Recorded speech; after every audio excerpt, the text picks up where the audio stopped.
De volta com o programa Fala Doutor.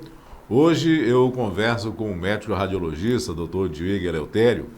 Nós estamos falando aqui, gente, sobre o Novembro Azul, mês destinado à prevenção do câncer de próstata, né?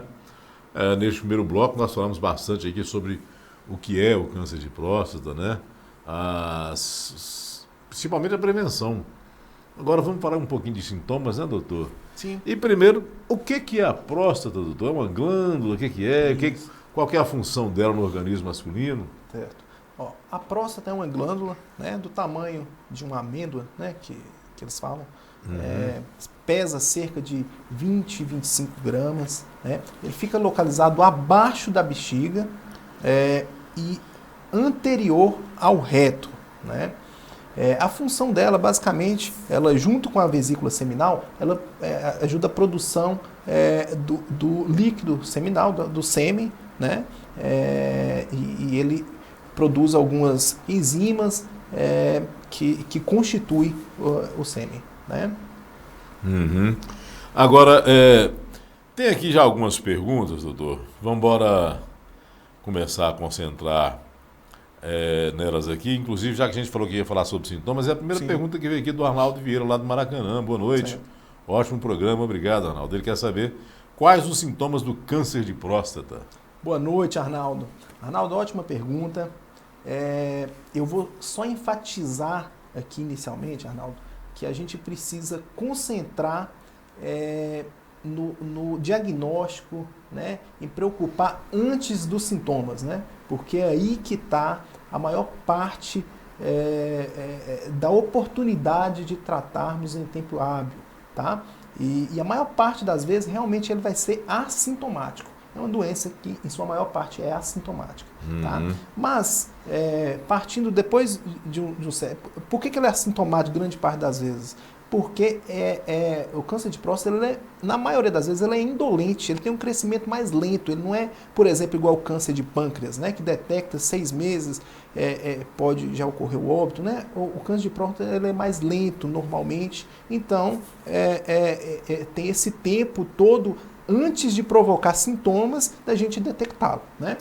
Mas vamos para os sintomas. Sintomas normalmente são sintomas urinários, né? Ou seja, pode ter um pouco de sangue na urina, dificuldade de urinar, aumento da frequência da urina, né? de urinar e com a quantidade menor, né? Ou seja, vai toda hora no banheiro e sai pouco, dá a sensação que não esvaziou completamente, né? E tem outros sintomas mais avançados, que pode ser dor óssea, né? Que aí quando já tem sintomas de metástase ósseas, né? Pode ter também sinais de dor de cabeça, né? Que são sintomas já mais avançados também. Agora, vale a pena a gente reforçar, Afonso, que esses sintomas, na maioria das vezes, eles não correspondem a câncer de próstata. Né? A maioria das vezes, esses sintomas urinários, por exemplo, ele corresponde a uma doença chamada hiperplasia prostática benigna. Ela tem esses mesmos sintomas de dificuldade em urinar, né? Aumentar a frequência que vai ao banheiro, fazer xixi, né? De retenção urinária. Tudo isso é muito mais frequente na hiperplasia prostática benigna. Né? Então, que às vezes pode ser um fator confundidor. Mas, reforço mais uma vez, o mais importante é a gente fazer essa detecção antes que os sintomas apareçam. Agora, doutor, a hiperplasia prostática benigna é o aumento da próstata, né? Isso, exato. Sem que seja por um tumor maligno. Ela é comum nos homens a partir de determinada idade? Sim. Ou só para quem tem algum fator de predisposição? Não, é muito frequente. Né? Muito frequente, né? A gente, tanto a hiperplasia prostática quanto o câncer de próstata, a sua incidência, né? Ou seja, a frequência com que ele aparece é muito mais frequente com o passar dos anos. Né?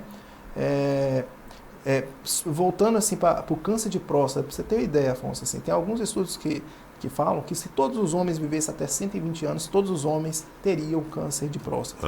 Né? Então, assim, de tão frequente que ele vai se tornando com o passar dos anos. Sim. Né? Então, a hiperplasia, ela segue também esse padrão, ela tende a aumentar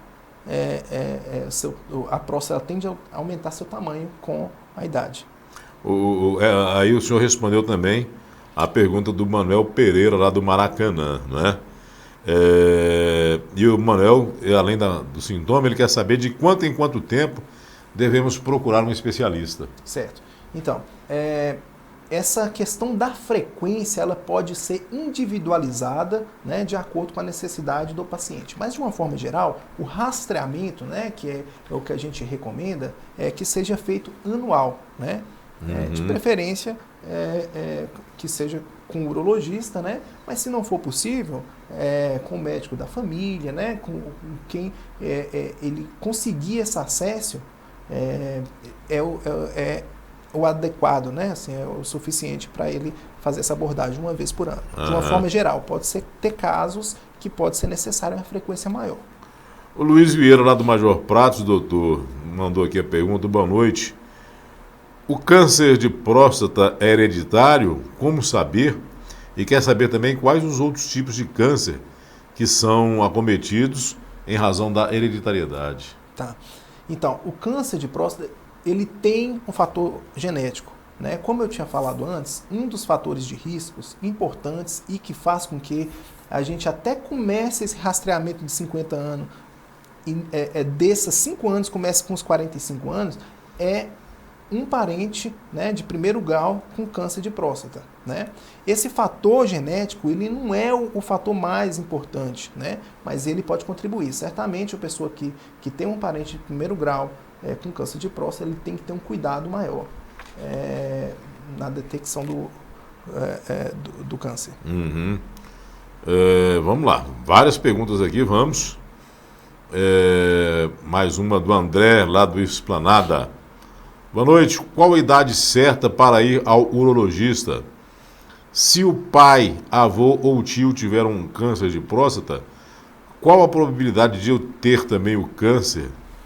Certo. Então, a idade, de uma forma em geral, 50 anos, né, para o rastreamento do câncer de próstata. Se tiver esses fatores de risco, como ele falou, o pai teve, né, o irmão teve, né, a gente desce com 5 anos antes para iniciar aos 45 anos.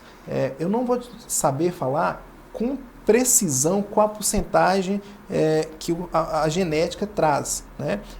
Ela tem uma relevância, sim, né, no câncer de próstata, mas ele não é o fator mais importante. Vamos ver aqui mais. Sintomas, o que causa. O que causa, né? Boa noite, excelente programa. Marcos Paulo Santos, do Edgar Pereira. O que causa o câncer de próstata e como prevenir? Certo. O que causa isso?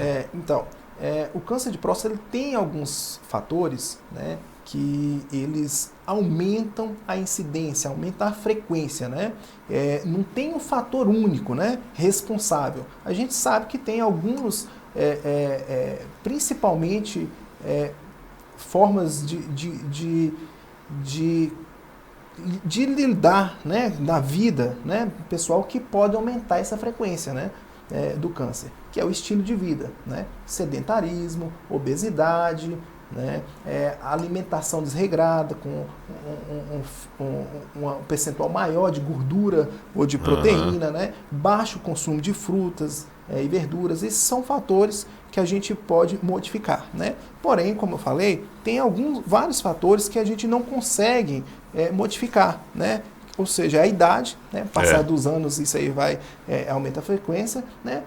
A raça, né? A raça negra, ela tem um percentual maior de câncer de próstata, e quando tem, ele tende a ser mais agressivo nos homens negros, né? E o próprio gênero, né? O câncer de próstata é o câncer que só dá no homem. Né? Agora, doutor, adiantando um pouquinho ao tema que a gente vai tratar daqui a pouco, que é justamente o diagnóstico, né? No caso específico do senhor como radiologista, no exame de ultrassom, que é o mais frequente, né? Ultrassom abdominal, já dá para detectar que a pessoa que chegou lá está com um problema na próstata, ou até mesmo um câncer de próstata? Certo, ótima Às pergunta. vezes percebe-se isso? Ótima pergunta, Afonso.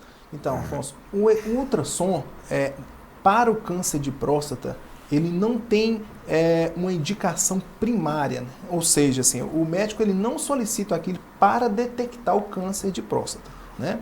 A gente vai perceber no ultrassom quando está um caso mais avançado, né? Quando a próstata está distorcida, tem algum nódulo, né? Que o ultrassom ele possa detectar. Né? Mas não é um exame que é indicado para rastreamento, né? Para detectar em pessoas assintomáticas. Agora, ele tem uma função muito importante para avaliar outras questões, né? A hiperplasia prostática que a gente falou, com esse aumento da próstata, o ultrassom é um excelente método para ver. Ele vai conseguir avaliar muito bem a bexiga, né? Que pode ter outras lesões, e além disso, pode ter algumas repercussões devido a esse aumento da próstata, né? Por exemplo, a retenção urinária, né? O paciente com hiperplasia prostática,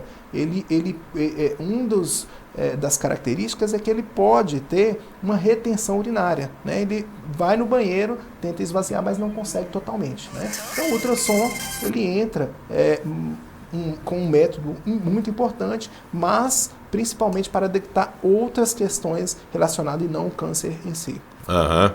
Ok, doutor. Eu estou aqui recebendo ligações neste meu celular aqui. Este que está aqui comigo, gente, é para receber mensagem de WhatsApp, tá? Então não dá para poder atender aqui no decorrer do programa. Para você fazer a sua pergunta via telefone, é o 99850-6500, tá bom? A gente vai a um pequeno intervalo e já já a gente retorna, dando sequência ao programa Fala Doutor dessa noite, com o médico radiologista, Dr. Diego Eleutério. Já já a gente retorna, aguarde.